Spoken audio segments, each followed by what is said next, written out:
cette nouvelle édition du Festival international du tourisme sur la thématique du Mexique. Et aujourd'hui, nous sommes en présence de Marion Fouché qui va présenter un petit peu son entreprise, donc Chocolat, qui est située à Nantes et qui travaille en fait donc sur le chocolat, le vrai goût du chocolat, le chocolat des Mayas. Je vais laisser Marion se présenter. Merci pour votre participation au festival. Très bonne participation à toutes et à tous. Bonne conférence. Et puis on se retrouve à la fin pour une séance de questions. Voilà, merci beaucoup. Merci beaucoup. Eh bien, bonjour à toutes et à tous.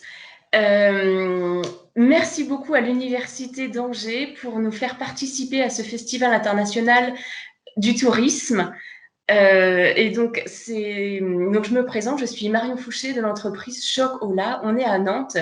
Et donc, notre démarche, c'est l'importation du cacao en direct des producteurs et la fabrication du chocolat à la manière mexicaine, comme le faisaient à l'origine les Mayas. Donc, c'est tout naturellement aujourd'hui qu'on va parler de l'origine maya du cacao, de la consommation du cacao comme au temps des Mayas et revenir. Voilà, on va un peu voyager dans le temps, dans l'espace, et je pense que ça va être un bon moment. On va parler de chocolat. Voilà, et bien bienvenue à toutes et à tous, et merci de suivre cette discussion. Donc, comme je le disais, on est un bar à chocolat, on est à Nantes, on est 11 rue Saint-Léonard. On est une petite entreprise, on existe depuis 2014. Alors, pourquoi est-ce qu'on a créé Chocolat? Juste quelques mots. C'est parce qu'avec donc mon conjoint Ivan, qui est mexicain, on s'est rendu compte que en France et en Europe, plus généralement, on consomme énormément de chocolat, mais on connaît très peu finalement l'origine du cacao, comment il était consommé à la base, et on a un produit finalement très travaillé, très raffiné et qui n'a plus rien à voir avec le fruit. Voilà, et qu'on consomme beaucoup de cacao et on parle très peu des producteurs qui sont à l'origine du chocolat et que sans eux, on n'aurait pas du tout de chocolat. Donc ça, c'est vraiment un point essentiel qu'on souhaitait voilà, donner vraiment du sens à notre travail et revaloriser toute la chaîne du cacao et de la fabrication du chocolat.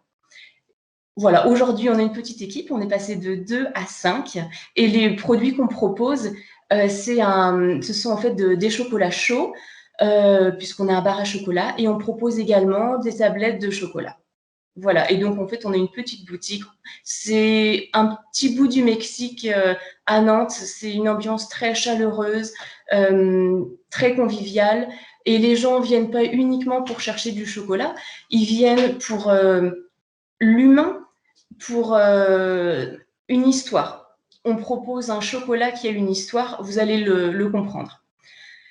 Donc, donc aujourd'hui, pour vous donner une idée de ce dont on va parler, on va d'abord, dans un premier temps, revenir aux origines du cacao. On va parler ensuite de son arrivée en Europe, comment est-ce que le chocolat est arrivé en Europe, et puis la transformation de la consommation du chocolat en Europe. On parlera ensuite des différentes problématiques liées au cacao de manière mondiale et l'importance de travailler en direct avec les producteurs. Voilà, on va parler aussi d'écologie. Ensuite, on va finir par la fabrication du chocolat, comme au temps des Mayas. Voilà, je vais vous montrer la fève de cacao, des tablettes de chocolat. Voilà, et bien écoutez, c'est parti.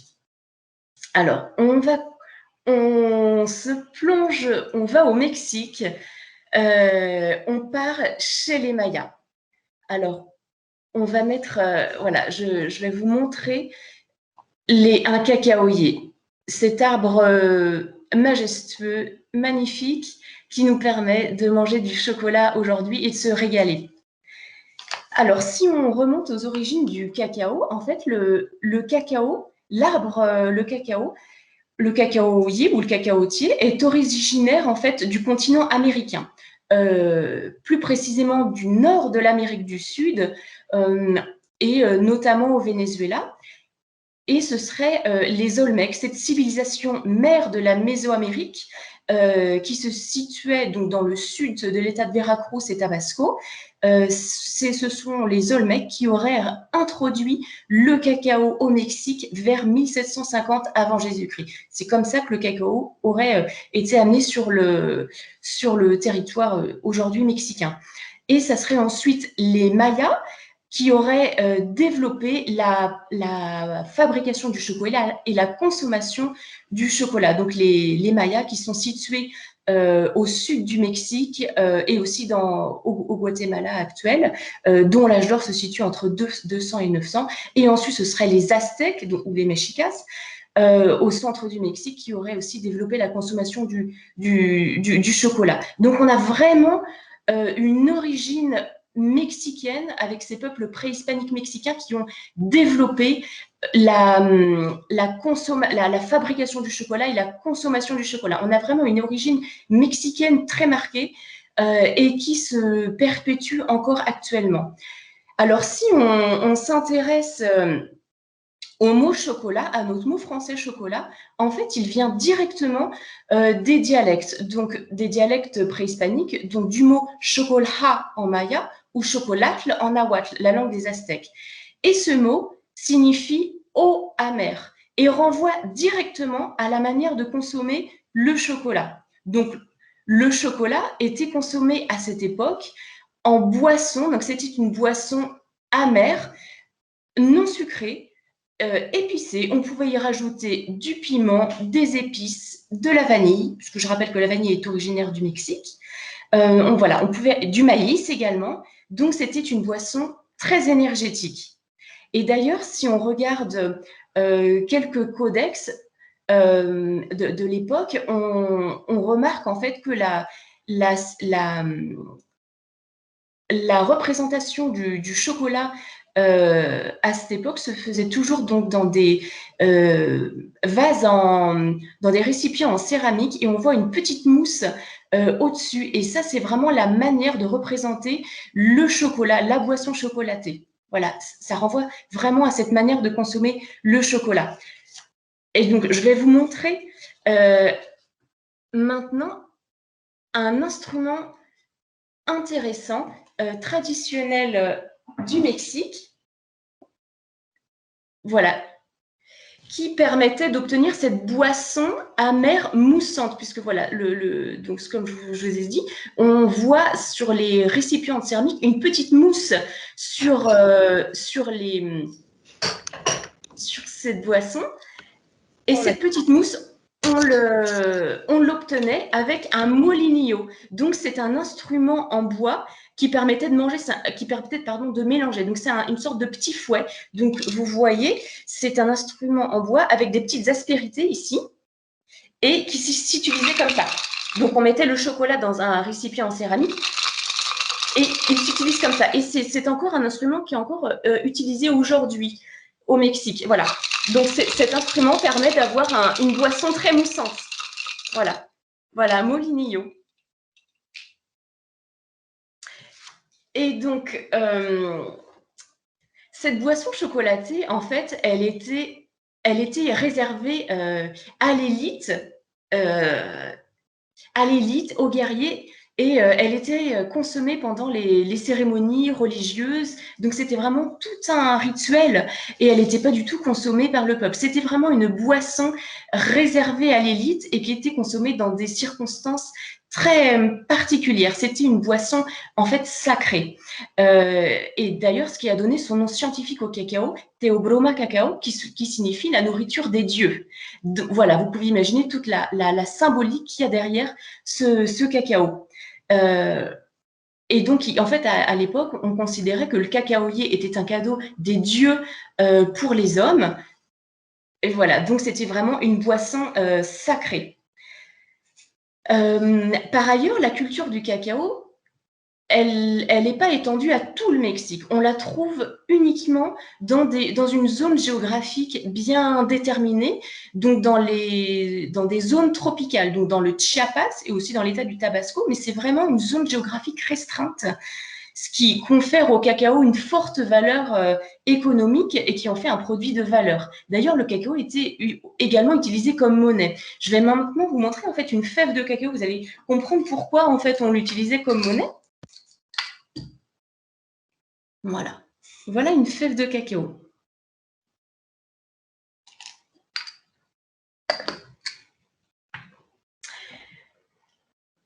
Et donc, voilà ce produit à l'époque des Mayas. Alors, comment est-ce qu'il arrive sur le continent américain? Eh bien, en fait, c'est avec tous les voyages d'exploration du Nouveau Monde et la conquête du Nouveau Monde, avec l'arrivée en 1519 d'Hernán Cortés au Mexique lors de sa conquête. Il va ramener à la cour d'Espagne, à la cour de Charles Quint, en 1524, le cacao. Donc, c'est ainsi que le cacao va arriver en Espagne et donc les Espagnols vont consommer le chocolat en boisson, toujours, mais y rajouter du sucre ou du miel. Ensuite, le chocolat arrive en France, notamment par deux mariages importants, deux mariages franco-hispaniques importants. C'est le mariage de Louis XIII avec Anne d'Autriche, qui était princesse d'Espagne, et Louis XIV avec Marie-Thérèse. Et donc, le chocolat va circuler dans les cours européennes pendant longtemps. Donc, pendant tout le XVIIe siècle, le chocolat va rester un produit de luxe réservé à l'aristocratie et aux cours européennes. Et c'est vraiment plus tard, au XVIIIe siècle, que le chocolat, la consommation du chocolat va se démocratiser. Mais c'est vraiment plus tard. Et le chocolat était d'ailleurs considéré comme un produit thérapeutique, donc comme un médicament. Il était censé guérir pas mal de maux, en fait. Une autre chose importante aussi, c'est que, comme je vous ai dit, donc le chocolat fait son apparition en Europe comme boisson exotique, mais au même titre que le café et le thé à l'époque, que ce sont en fait des boissons exotiques qui sont ramenées de tous ces voyages d'exploration et de conquête. Et voilà, donc des nouvelles boissons exotiques arrivent en Europe, vont changer les modes de consommation à l'époque. Et ça, c'est très intéressant puisqu'on a des nouveaux modes de consommation, de la vaisselle en porcelaine qui est spécialement créée pour cette nouvelle consommation, ces nouvelles modes mondaines. Et donc, tout un art va se développer autour de la préparation et la consommation du chocolat chaud. Et donc, notamment des pièces coûteuses en porcelaine. Et donc là, je vais vous montrer une chocolatière. Cette chocolatière va être créée au XVIIe siècle, donc ça c'est une pièce plus récente, mais voilà la chocolatière qu'on peut voir dans des musées. Donc, voilà, avec une petite poignée en fait. Alors ici, à l'intérieur, on mettait le lait ou l'eau. On râpait du chocolat. Il fondait. Et ensuite, vous voyez ici, donc il y a le petit couvercle et il y a un trou. Et donc, ce trou en fait, est utilisé pour mettre le molinillo. Et donc, en fait, les molinillos du XVIIe, XVIIIe siècle s'inspirent directement de cette tradition préhispanique. Ça, c'est très intéressant. Voilà, c'est un objet qui va encore être utilisé, qui va même être utilisé en Europe. Donc là, en général, c'est plus petit. Du coup, il était à l'intérieur. On mélangeait et on remettait le petit couvercle. Et puis ensuite, on versait par ici. Voilà. Donc, petite précision, c'est vrai que aujourd'hui, on a l'habitude de boire du chocolat au lait. Ça paraît une évidence. La consommation du chocolat au lait, c'est très européen, mais à l'origine, c'était plutôt une boisson chez les Mayas à l'eau, une boisson à l'eau amère, non sucrée, mais à l'eau. Cette habitude de rajouter du lait, voilà, c'est très européen. Mais le chocolat à l'eau, c'est vraiment très bon. Quand le chocolat est bon, à l'eau, c'est bon. Je vous conseille de goûter. Voilà, mais une petite voilà, progressivement, en fait, la consommation du chocolat en Europe va changer.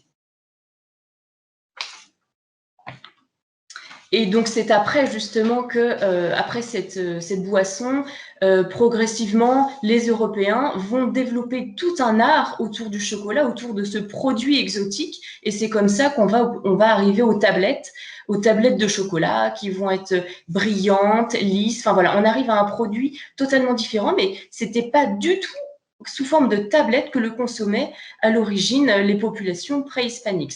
L'invention de la tablette, c'est une invention européenne.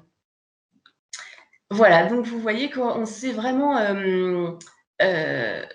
éloigné de cette consommation du chocolat. On ne le consomme plus du tout de la même manière. Mais ce qui est intéressant, c'est que le chocolat actuellement au Mexique est toujours consommé sous forme de boisson. On va trouver des tablettes, mais il est toujours consommé principalement sous forme de boisson. Et le chocolat dur qu'on trouve actuellement au Mexique, ça va être dans l'objectif principalement de faire une boisson encore aujourd'hui, de faire du chocolat, du chocolat chaud. C'est ça qui est intéressant, c'est que cette tradition mexicaine du chocolat, elle se perpétue et elle est très présente dans le Mexique actuel. Et peut-être que vous connaissez aussi, mais ce fameux mole, le mole poblano, on ne peut pas y échapper quand on va à Puebla, une ville coloniale mexicaine. Alors, ce mole, en fait, c'est une sauce épicée, pimentée, sucrée, salée à base de cacao. C'est un plat typique, emblématique de la ville de Puebla. Voilà, et donc, voilà, tout ça pour vous dire que le cacao et le chocolat est encore très présent dans la culture actuelle mexicaine. Je vous conseille de goûter à cette sauce, en fait, qui se sert en général comme un nappage sur une viande blanche, une dinde, un poulet. C'est très surprenant. On a une explosion de saveurs en bouche. Et c'est un voyage, ce plat est extraordinaire. Voilà.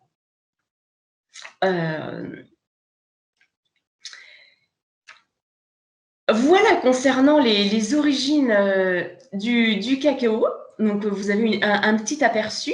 Et ça va nous, voilà, ça nous amène en fait tout naturellement aux problématiques actuelles du cacao face à la mondialisation. Puisque voilà, on est dans un contexte actuel, on a une consommation, on a une demande mondiale très forte de chocolat. Donc, ça a un impact énorme sur la culture du cacao dans le monde et ça a un impact écologique énorme. Voilà le sujet qu'on va aborder actuellement. Puisque c'est vrai que depuis quelques années au Mexique, face à cette mondialisation, la culture du cacao est directement impactée en fait, puisque les cultures de cacao sont remplacées par des cultures beaucoup plus rentables, et ce sont des monocultures, donc des monocultures de canne à sucre, de palme, de banane, et donc ces monocultures ont pour conséquence une déforestation massive. Et donc forcément, les cacaoyers disparaissent, les sols vont être très appauvris, les monocultures nécessitent forcément, puisqu'ils n'ont plus l'équilibre naturel de leur environnement pour pousser, nécessitent en fait l'utilisation intensive de produits chimiques. Donc vous voyez, on est dans un contexte très difficile pour des producteurs mexicains. Par ailleurs, donc là, on parle de la région du Chiapas, donc dans le sud du Mexique. Cette région extrêmement riche, luxuriante. Donc, c'est une région magnifique, luxuriante, qui produit la plupart en fait des fruits et légumes pour tout le Mexique. C'est la région la plus pauvre du Mexique qui concentre la population indigène la plus importante. Voilà, donc il y a beaucoup de contradictions, beaucoup de tensions, Et donc, c'est dans ce contexte qu'a été créée la coopérative CASFA en 1991. La coopérative avec qui on travaille actuellement. Donc, c'est une coopérative qui a été créée dans le but d'unir les producteurs pour les rendre plus forts, pour les aider à lutter contre ce désastre écologique. L'idée, en fait, c'est vraiment d'être plus forts ensemble. Le rôle de la coopérative, c'est d'aider les producteurs de manière technique, financière et commerciale pour valoriser le produit de qualité et les aider dans les démarches de labellisation biologique et de garantir des prix justes aux producteurs. Voilà, et de générer un développement durable. Voilà, puisque l'objectif aussi de la coopérative, c'est de préserver cette variété d'origine qui était cultivée par les Mayas, la variété, le cacao criollo, qui est du coup en voie de disparition par rapport à toutes ces monocultures qui s'implantent et à l'introduction de variétés hybrides plus rentables. Voilà. Donc, les producteurs qui font partie de cette coopérative sont des petits producteurs qui ont moins de 10 hectares et qui sont propriétaires de leur terrain. Voilà, ça, c'est très important. C'est des gens qui sont libres et qui cultivent selon un mode de culture respectueux de l'environnement. Voilà. Alors, une petite photo, justement, pour vous faire voyager et pour vous amener dans ces forêts mayas luxuriantes.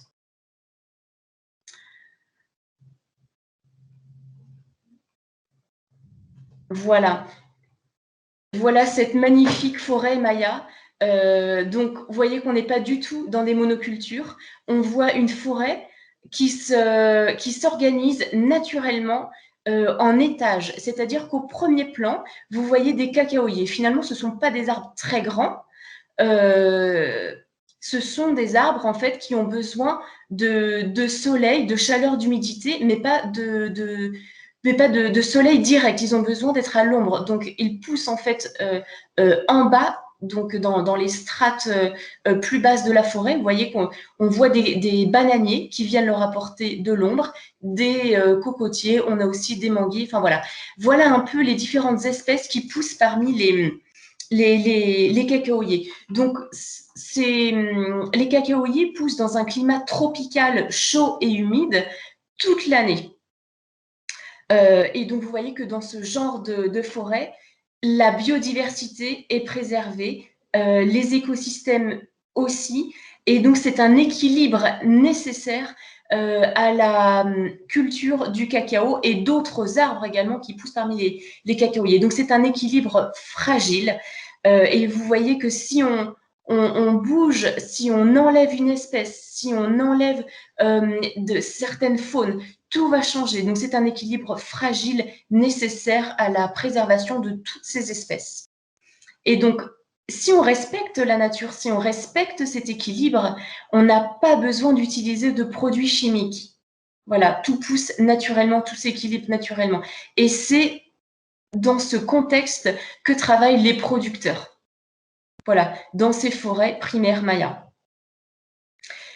Par ailleurs, vous voyez que les différentes espèces qui poussent parmi les cacaoyers, ça permet en fait aux producteurs d'avoir des récoltes toute l'année. Donc, ils ne sont pas dépendants d'une seule culture. Et ça, c'est très important. C'est très important. Ils sont libres et ça leur garantit en fait une stabilité et voilà, c'est tellement logique et naturel. Et je souhaiterais citer une phrase en fait de l'ingénieur agronome José Caballero, l'ingénieur agronome de la coopérative qui nous a quittés il y a peu de temps, qui disait que la biodiversité confère qualité au cacao. Voilà, tout est dit. Et ça devrait être dans la tête de tout le monde dans les cultures du monde entier, que ce soit de cacao ou d'autres choses. Je pense que c'est une phrase nécessaire pour continuer de cultiver en respectant la nature. Et voilà, je pense que c'est l'avenir. Voilà, donc nous, on travaille en direct avec les producteurs de cacao. Donc ici, vous voyez une photo donc, dans le Chiapas avec José. Et voilà une photo de quelques producteurs qui font partie de la coopérative CASFA. Et au premier plan, l'ingénieur agronome José Caballero. Et donc, ça, en fait, ça nous amène tout naturellement au commerce direct.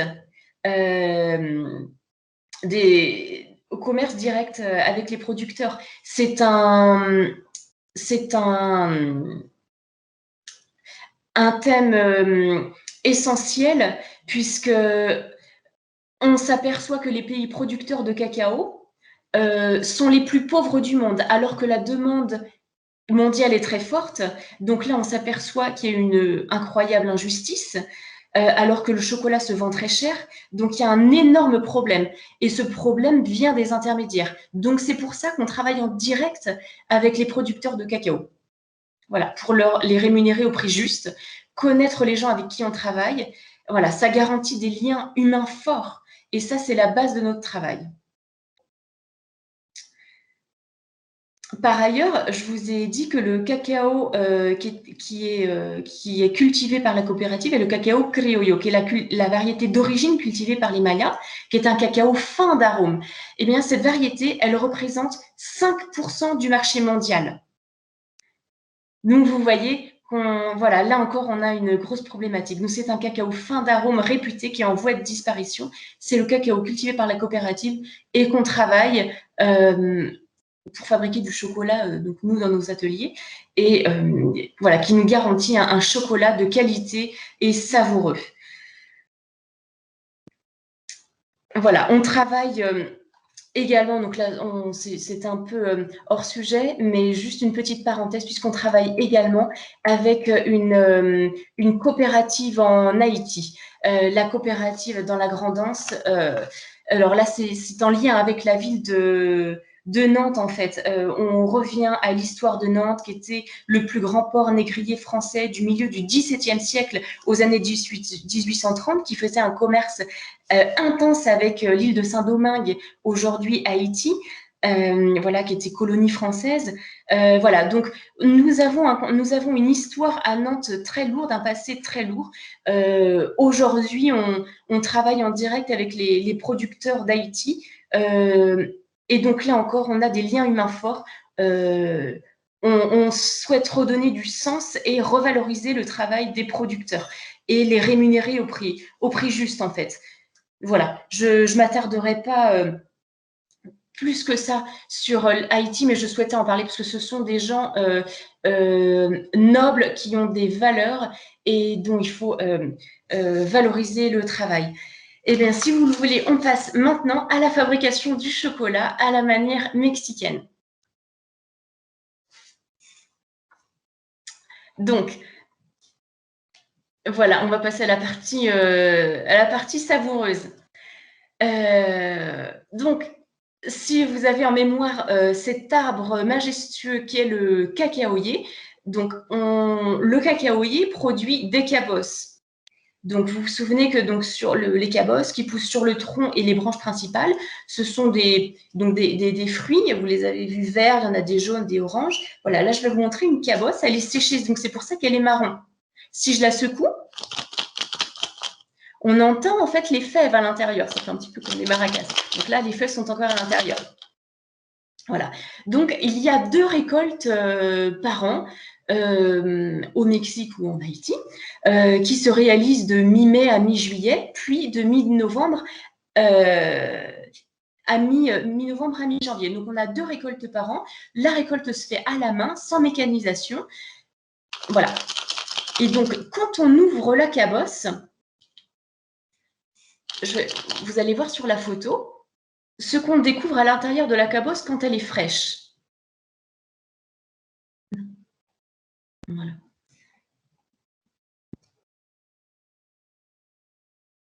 Voilà.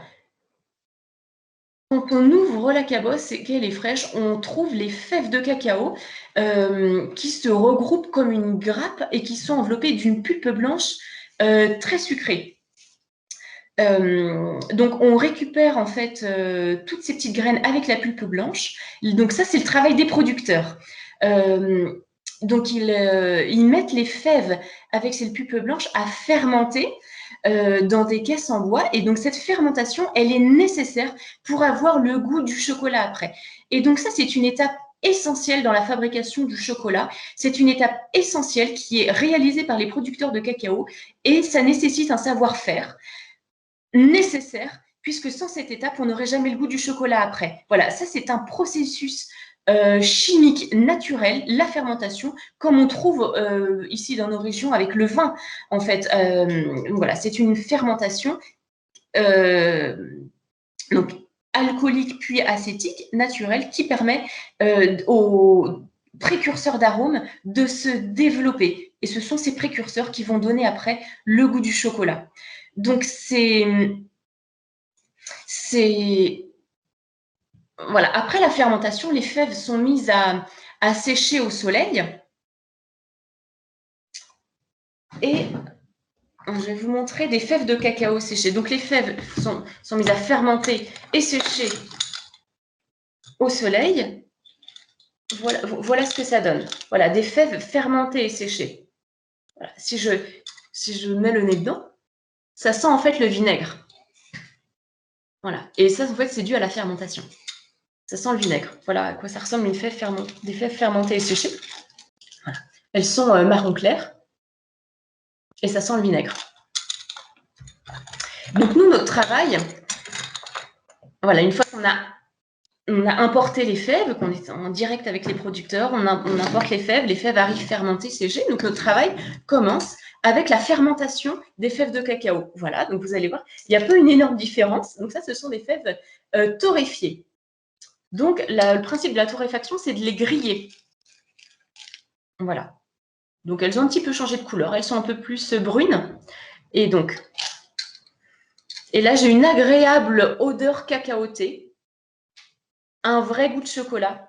Ça sent comme un gâteau au chocolat, en fait. C'est très agréable.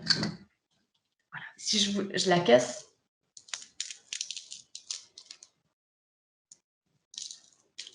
Voilà, ça s'effrite en fait une fois qu'elle est grillée, ça s'effrite très facilement.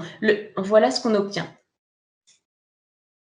Et donc, le principe de la torréfaction, c'est de griller et de développer tous les arômes du cacao. Un peu comme le café, seulement le café, la torréfaction est plus poussée. Là, la torréfaction du cacao, c'est de développer gentiment tous les arômes du cacao, tous les précurseurs d'arômes qui se sont formés lors de la fermentation vont se développer, vont exploser lors de la torréfaction. Et ça, c'est extraordinaire. On a une odeur exceptionnelle. Donc, voilà, c'est cette étape qu'on réalise et qui est très importante. Voilà. Et donc, c'est très bon. À cette étape, on peut manger la fève. Elle est excellente. Elle est un peu amère, forte, mais elle a du goût, elle est exceptionnelle. Voilà. Donc, à partir de cette fève de cacao, on va la broyer. Donc, au Mexique, on utilise des pilons en pierre volcanique. Voilà, on va broyer tout simplement. Nous, on a des machines, on a une mécanisation pour que ça aille plus vite, mais on va broyer la fève. Si on broie la fève, on obtient une pâte, puisque contrairement au café, excusez-moi, le café, c'est un produit sec. Donc, quand on broie la fève de café, on obtient une poudre. Alors que dans la fève de cacao, on a du beurre de cacao qui est contenu naturellement dans la fève.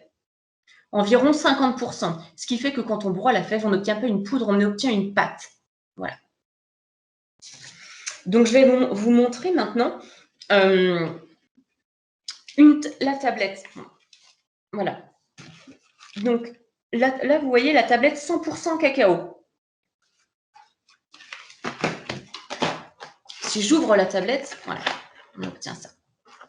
Eh bien, en fait, entre les fèves de cacao torréfiées et la tablette de chocolat 100%, on a la même chose. Vous mangez exactement la même chose. Voilà, chez nous en tout cas. Donc, la tablette 100%, c'est uniquement les fèves de cacao qui sont broyées. C'est tout. Voilà. On a une odeur extrêmement agréable, une odeur cacaotée puissante. Voilà, mais là, c'est la même chose que vous mangez. Fèves de cacao broyées uniquement. Et donc, nous, après le broyage, on rajoute, donc des fois on rajoute rien, donc c'est la fève de cacao broyée, c'est la tablette 100%. On peut rajouter du sucre et des épices. Et donc là, par exemple, je vais vous montrer la tablette 60. On fait des tablettes de chocolat. Donc voici une tablette 70% avec des fèves de cacao du Mexique. Donc, et si on regarde l'étiquette, donc là je vais vous le dire, on a uniquement des fèves de cacao entières et du sucre. Et c'est tout. Donc dans les 70% de cette tablette, on a 70% de fèves de cacao entières et 30% de sucre. C'est tout. Donc voilà comment on fabrique. On fabrique à la manière mexicaine, comme le faisaient à l'origine les Mayas en fait. C'est-à-dire qu'on utilise la fève de cacao entière, nous on rajoute du sucre et des épices, c'est tout. On mélange, on moule, on obtient les tablettes, on démoule, on fait l'emballage et c'est tout. C'est-à-dire qu'on obtient un produit naturel. Voilà, on ne rajoute pas de matière grasse, on utilise le beurre de cacao qui contient la fève et c'est tout. On n'en rajoute pas. On ne va pas rajouter de matière grasse, on ne rajoute pas de lécithine de soja ni d'émulsifiant, on ne rajoute pas de conservateur. On a un produit naturel. Voilà, et donc on fabrique à la manière mexicaine. Voilà. Et vous voyez que, voilà, je vous ai montré voilà nos tablettes de chocolat. Vous voyez qu'elle blanchit. Eh bien, c'est normal. Elle est brillante, mais pas forcément. Là, elle va blanchir.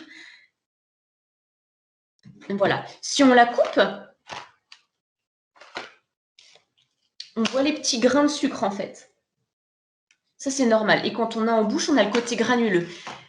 Et ça, c'est ce qui caractérise notre chocolat. C'est ce qui caractérise un chocolat naturel, authentique. On fabrique à la manière mexicaine. On a un produit naturel, sain, brut, qui a du goût, qui est intense, qui a une texture. Voilà. Et ben c'est comme ça qu'on fabrique, c'est comme ça que fabriquaient les Mayas et ce que fabriquent les Mexicains encore aujourd'hui. Donc, c'est ainsi qu'on obtient un produit artisanal, un produit naturel. Et si nos tablettes sont blanches, sont granuleuses, sont imparfaites, c'est que c'est un produit qui a été fait entièrement à la main. On fabrique tout à la main. Tout est étiqueté à la main, tout est emballé à la main, et ce sont les imperfections qui vous garantissent un produit authentique, artisanal, puisque voilà, et que la fève de cacao, elle est jamais la même d'une récolte à l'autre, puisque les arbres qui entourent les cacaoyers sont pas les mêmes d'une récolte à l'autre. Et ça va changer le goût. Voilà. Et donc, nous, comme on ne fait pas les procédés de raffinage que font les chocolatiers, on va avoir un goût puissant et la fève, elle va évoluer. Voilà. On ne va pas avoir un produit standardisé puisque la nature ne connaît pas la standardisation. Donc, en ayant une production sans raffinage, on a un produit qui respecte la nature, qui respecte les saveurs de la nature. Et je voudrais juste terminer par cette photo, qui est une photo de la fresque qu'on a dans notre petite boutique à Nantes, 11 rue Saint-Léonard, dans notre bar à chocolat. C'est une fresque de l'artiste mexicaine Sara Linda Ibáñez, une artiste mexicaine qui vit à Nantes. Voilà la fresque qui est dans nos boutiques et qui respire les cultures préhispaniques mexicaines. Et je vous invite à la regarder, à venir nous voir. Voilà, elle transpire toute la richesse de ces cultures préhispaniques. Voilà, et bien j'espère que cette petite présentation vous aura plu. Si vous avez des questions, n'hésitez pas.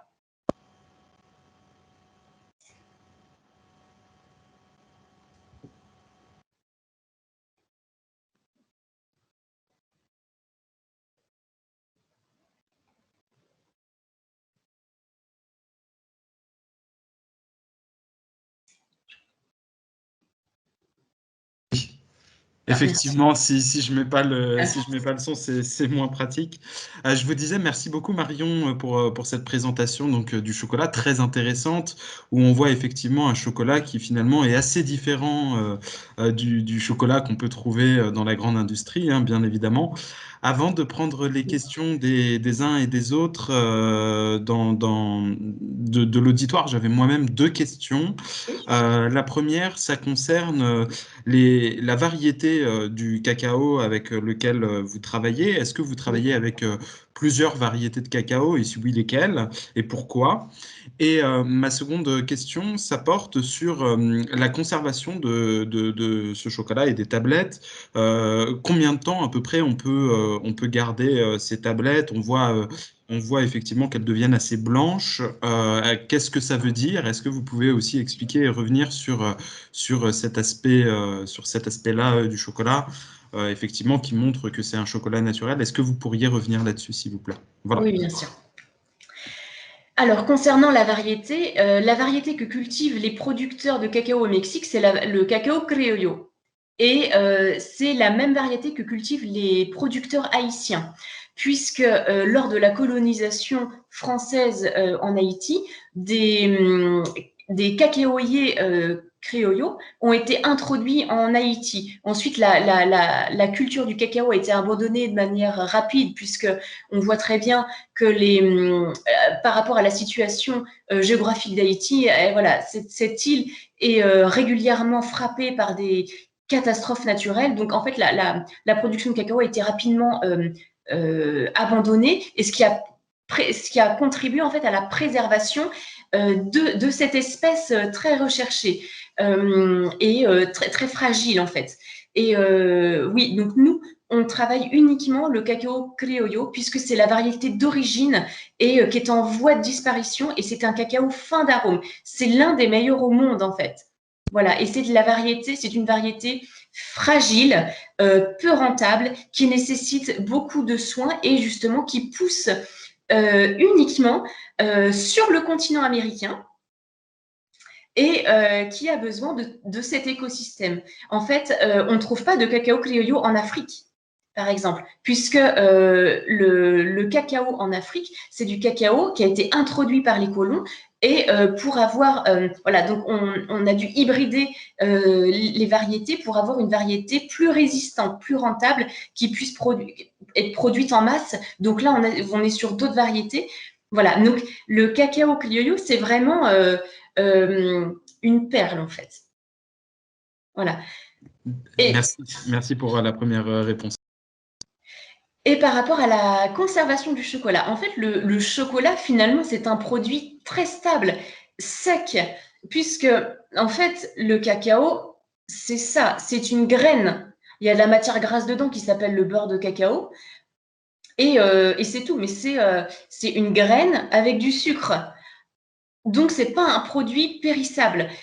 Donc, nous, on a une DLUO, donc une date limite d'utilisation optimale de 10 mois, c'est-à-dire que au bout des 10 mois, on va un peu perdre en saveur.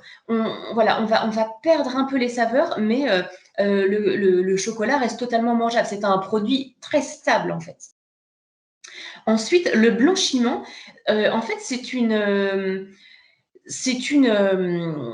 comment c'est totalement naturel. On appelle ça le blanchiment gras du chocolat. C'est en fait le beurre de cacao qui remonte naturellement à la surface. Et donc, en fait, nous, on travaille, on va dire qu'on travaille très peu le chocolat, puisque plus on le travaille, plus on va perdre la saveur. Donc, nous, on cherche un produit brut, intense, qui a du goût. Donc, on le travaille le moins possible pour garantir l'intensité et la puissance du cacao. Et justement, les procédés de raffinage que font les chocolatiers vont permettre de mélanger, ça va mélanger pendant des heures, ils vont rajouter des émulsifiants, de la lécithine et tout ça, pour avoir un produit qui ne va pas blanchir en fait. Mais le blanchiment gras du chocolat, c'est normal, c'est le beurre de cacao qui remonte à la surface. C'est tout. Mais Donc, il ne faut pas s'inquiéter quand on voit une couleur blanche sur le chocolat, au contraire. Pas du tout. Et en fait, donc, nos tablettes, là, vous voyez qu'elles sont blanches. Par contre, vous croquez un carreau de chocolat, vous avez une puissance voilà, qui est bien là et qui garantit un produit authentique et artisanal et de qualité. Très bien, je vous remercie pour vos réponses. Je vais en profiter pour demander si dans l'auditoire, il y a également certaines personnes qui auraient des questions. Je vois qu'Eponine est en train d'écrire. Est-ce que certains ou certaines souhaitent prendre la parole à l'oral ou écrire dans le chat et ont une question à poser à Marion par rapport à cette présentation sur le chocolat? Ou au contraire, cela veut dire que votre présentation était tout à fait complète et qu'on a tout suivi.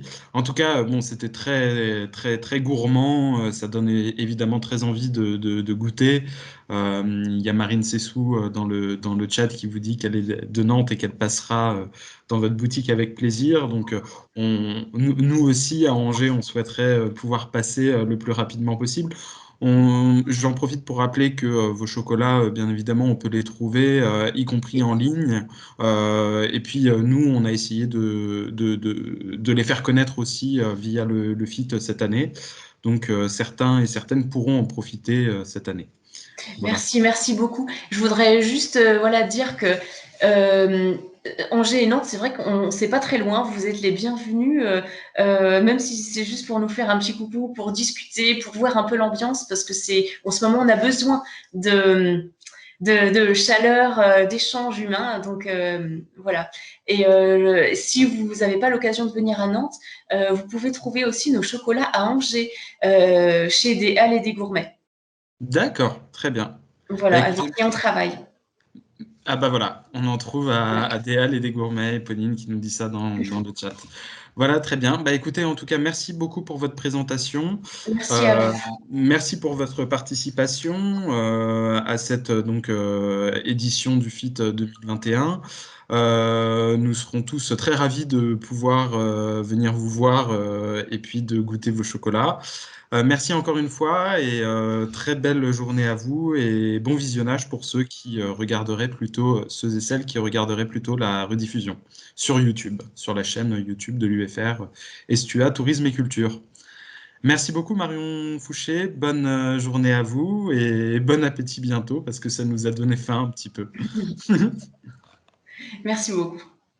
Merci, au revoir. Au revoir.